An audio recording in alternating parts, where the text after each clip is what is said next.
चिपळूण आपल्याला जे मताधिक्य मिळते आपली आज एक खंत कायम आहे, पण आपण शोध घेतला की आपण कुठे कमी पडलो. मी राजकारणात खंत वगैरे बाळगणाऱ्यापैकी नाही आहे, पण वास्तव आहे ते मला माहिती आहे. तरी मी आज बोललो ना, नाही मतं दिली त्यांना पण धन्यवाद, आभारी आहे. आम्ही काय असं काय सोडायची भावना नाही आमची. पण जे आपण आता एक आव्हान केलं त्या सगळ्यांना आपण बरोबर घेऊन पुढे काम करायचं विधानसभेसाठी, तर आपण कुठल्या पद्धतीने सर्वांना बरोबर घेऊन जाणार आहात? कुठल्या पद्धतीने वेगवेगळ्या योजनेच्या माध्यमातून भारतीय जनता पक्षाचं केंद्रात सरकार आहे, राज्यात सरकार आहे, एवढ्या विविध प्रकारच्या योजना दिल्या आहेत की लोकांमध्ये जागृती आहे. आम्ही दिलं आहे. लाभार्थी जे आहेत त्या लाभार्थींना आम्ही सांगू, हा गॅस तुमच्या घरात आहे, हा गॅस बाबा आमच्या सरकारने दिला आहे, अन्नधान्य जातं ते आमच्यामुळे आहे, शेतकऱ्यांना वेगळ्या सबसिडी आहेत. तसे ह्या सगळ्या गोष्टी लोकांमध्ये सांगू घे. आमच्या पक्षाने 10 वर्षांपासून हे देते आमचं सरकार केंद्र. परत सिंधुदुर्गात जाणवलं, रत्नागिरी जिल्ह्यात का जाणवलं नाही योजनांचा? आता भविष्यात जाणवेल ना, तिकडे पाऊस सुरू होतो आणि नंतर इथे येतो. आता इकडे येईल विधानसभेला. दादा, लोकसभेमध्ये मुस्लिम समाज तुमच्याबरोबर नव्हता असं आपल्याला माहिती आहे. आपण आता आव्हान केलं भाषणामध्ये ते विधानसभामध्ये आपल्याला सर्वांना बरोबर घेऊन जायचं, विशेषतः मुस्लिम आणि इतर समाज. मुस्लिम मूल्यामध्ये माझे एक मित्र आहे पत्रकार, त्यांना घेऊन जायचं ठरवलं आहे. त्यांना घेऊन सलोखा निर्माण करायचं मी काम करणार. महायुतीमध्ये रत्नागिरी जिल्ह्यातल्या 5 जागांबद्दल दावे केले जात आहेत. आम्हाला 2 नावे आहेत, ते म्हणतात. एक सांगू याच्याबद्दल नो कॉमेंट साहेब, माझं पहिलंही आहे. अजून निर्णय झाला नाही. दावे कोणी करतं रे, पण शेवटी जो निर्णय होईल तुम्हाला आम्ही सांगू ना. आम्हाला शेवटी आमच्या ह्याची आघाडीची आम्हाला सत्ता आणायची, त्यामुळे हेवे दावे आमच्यात चालणार नाही. आम्ही ॲडजस्टमेंट करू आणि तुम्हाला रिझल्ट सांगू. जे आमचे उमेदवार असतील त्या तुम्ही पाठिंबा द्या. दादा, तुम्हाला असं वाटतं काय की रत्नागिरीला आपल्याला 2 भाजपला प्युअर कमळावर मतदार उमेदवार मिळावे? मला वाटतं 2 का 3 मिळावेत हे पण वाटतं. आता कुठले आपण निवड अंदाज आपला टेंटेटिव्ह काय हवामानाचा अंदाज नाही, आज सांगणार नाही. अच्छा, लगेच बातमी द्याल. आमच्याकडे उमेदवार आहेत ना, त्यांच्यात नाराजी आहे. तर मुख्यमंत्री माझी लाडकी योजना म्हणजे गाजर असं विरोधक तुमच्यावर आरोप करतायत महायुतीवर तुमच्यावर. काय मुख्यमंत्री लाडकी माझी योजना आहे, खरं विधानसभेसाठी गाजर दाखवलेलं आहे, म्हणजे चुकीचं आहे, सगळं काय मिळणार नाही असं विरोधक म्हणतायत. त्याला ऐकून घे.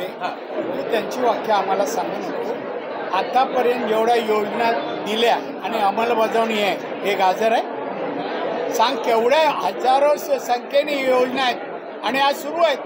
उद्धवने काय दिलं सांग ना. उद्धव सरकार 2.5 वर्ष होतं, काय दिलं सांगावं बरं. त्याचे मी परवा टेस्टला पर कॅपिटल इन्कम, GDP सगळं दाखवलं. 2 वर्षात काय वाढलं, काय नाही. त्याला काय कळत नाही GDP म्हणजे, पर कॅपिटल इन्कम म्हणजे.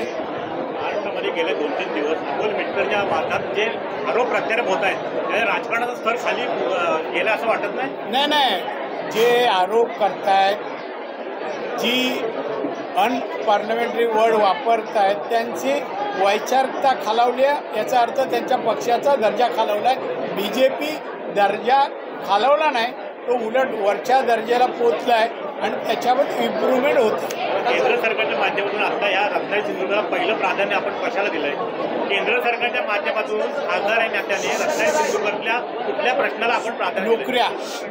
नोकऱ्या उद्योग आणायचे, इथे तरुणींना नोकऱ्या उपलब्ध करायचं, पर कॅपिटल इन्कम वाढवायचा, हा माझा पहिलं आहे. या दिवशी काय प्रयत्न सुरू आहे? सुरू झाले ना प्रयत्न. काय कारखाना वगैरे येण्याची काय? कारखाना नाही, कारखाने. माझे प्रयत्न सुरू आहे. पण दादा, विधानसभा निवडणूक जशी जवळ त्याचा पुन्हा फेक नेरेटिव्हनी जोर पकडायला सुरुवात केली. फेक नेरेटिव्ह म्हणजे चुकीच्या बातम्या लोकांपर्यंत पसरवणं विरोधकांची, त्याची आपण कशा प्रकारे दखल घेतात? फटके ऐकलं नाही बरं झालं. दादा,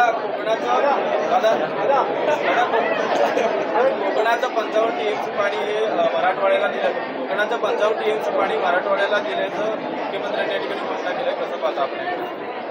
आपल्याला व्यवस्थित समजून घ्या. हे मराठवाड्याला पाणी देणं आहे. वाटप जेव्हा झालं ना, तर मराठवाड्याचं तर टप्प्याटप्प्याने देण्यात आलं, हे बाकी होतं. त्यामुळे मुख्यमंत्र्यांनी काही चुकीचं केलं नाही. आणि आता टंचाई नाही, पाऊस पडलाय. हे जर अचानक काढून दिलं असतं तर तुम्ही बोलू शकता मार्च, एप्रिल, मे मध्ये. त्यामुळे त्यांनी नियमानुसार निर्णय घेतलेला आहे.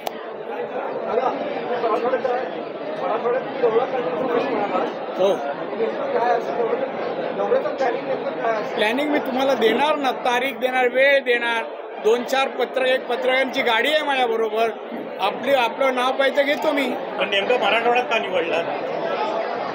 कारण आता मी आता वाचताय ना, हे वातावरण बिघडलंय, सलोखा बिघडलाय, जातीमध्ये तेढ निर्माण झालाय आणि काही सरकारला आव्हानं देत आहेत. ते बघूया काय आव्हानं देत. आपण आज जरांगेनं थेट आव्हान दिलं आज आपल्या लोकसभा निवडणुकीला जगात कारण झाला. भाषणामध्ये. आपण आजच्या सभेत भाषणामध्ये जरांगेनं थेट आव्हान दिलं, त्याच्या मागते नेमकी पार्श्वभूमी काय? पार्श्वभूमी काय नाही. जरांगेने आमच्या नेत्यांबद्दल बोलू नये, देवेंद्र फडणवीस यांच्यावर बोलू नये. देवेंद्र फडणवीस हे पक्षाचे आहेत, भाजपचे नेते आहेत, तर त्यांच्यावर बोललं तर आम्ही बोलणारच. लोकसभा निवडणुकीत जरांगेचा परिणाम झाला. लोकसभा निवडणुकीमध्ये मराठा मावती एका बाजूला गेली असं वाटतं. रिझल्ट बघितले तर नाही, जो काय परिणाम झाला काय असेल ते आम्ही आत्मपरीक्षण करतोय आणि म्हणूनच मी सांगितलं मी जातो तिकडे. दादा, तुम्ही आणि चव्हाण साहेबांनी आजच्या सभेत जोरदार बॅटिंग केली, कार्यकर्त्यांनी याच्यातून काय मेसेज दिला आपण? आता आम्ही बोललो, हाच मेसेज आहे, त्यापेक्षा वेगळं काय आहे काय नाही. सचिन वाझे पुन्हा चर्चेत आले. आहेत. उद्धव ठाकरेचे आता ती ही पण दिशा सालियन येईल, परत सुशांत येईल, सगळे येणार. शिव्याची भाषा केल्यावर काहीतरी उमटणारच ना अंगावर. देशमुखांच्या आरोपात किती तथ्य आहे? अनिल देशमुखांच्या आरोपात किती तथ्य आहे? मूर्ख माणूस आहे. होम मिनिस्टर होता, काय बोलू शकला नाही, काय करू शकला नाही. आणि आता कोणतरी त्याला सांगताय की जा आणि बोल, तेवढंच करतो. ते स्वतःचं काय नाही आहे.